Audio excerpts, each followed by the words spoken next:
بسم الله الرحمن الرحيم. تبارك الذي بيده الملك وهو على كل شيء قدير، الذي خلق الموت والحياة ليبلوكم أيكم أحسن عملا وهو العزيز الغفور، الذي خلق 7 سماوات طباقا ما ترى في خلق الرحمن من تفاوت فارجع البصر هل ترى من فطور ثم ارجع البصر كرتين ينقلب إليك البصر خاسئا وهو حسير. ولقد زينا السماء الدنيا بمصابيح وجعلناها رجوما للشياطين وأعتدنا لهم عذاب السعير.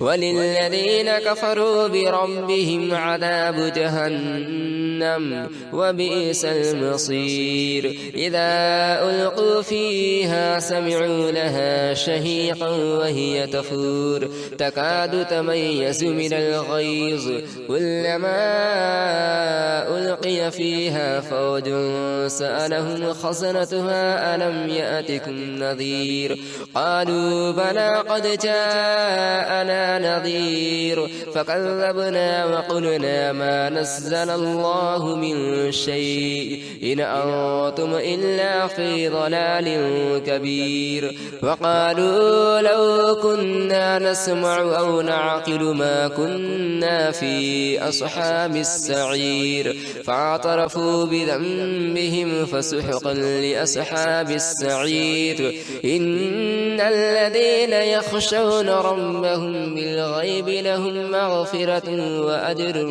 كبير. وأسروا قولهم أو اجهروا به إنه عليم بذات الصدور. ألا يعلم من خلق وهو اللطيف الخبير. هو الذي جعل لكم الأرض ذلولا فامشوا في مناكبها وكلوا من رزقه وإليه النشور.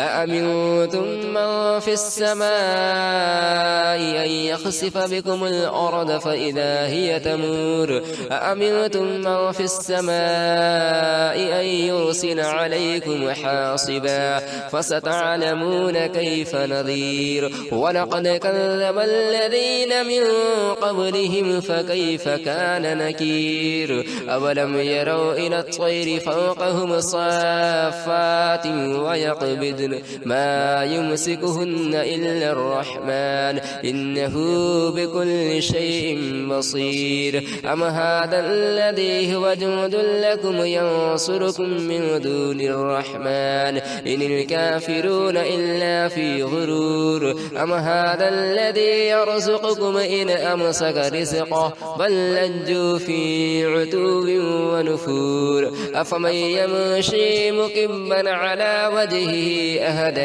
أمن يمشي سويا على صراط مستقيم. قل هو الذي أنشأكم وجعل لكم السمع والأبصار والأفئدة قليلا ما تشكرون. قل هو الذي ذرأكم في الأرض وإليه تحشرون. ويقولون متى هذا الوعد إن كنتم صادقين. قل إنما العلم عند الله وإنما أنا نذير مبين. فلما رأوه زلفة سيئت وجوه الذين كفروا وقيل هذا الذي كنتم به تدعون. قل أرأيتم إن أهلكني الله ومعي أو رحمنا فمن يجير الكافرين من عذاب أليم. قل هو الرحمن آمنا به وعليه توكلنا فستعلمون من هو في ضلال مبين قل أرأيتم إن أصبح ماؤكم غورا فمن يأتيكم بماء